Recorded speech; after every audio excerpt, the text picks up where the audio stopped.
George Cordero from Washington State. Hi, I'm George Cordero from Washington State. I'm a worker for 26 years, and I've been there for 36 years in Washington State, not in Washington DC. Hey, Coach, how you doing?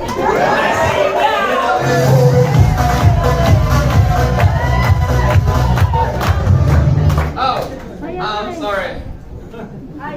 It's okay. I'm a diamond too. Okay. I make 212,862 and 6 cents. Yeah. And also, thank for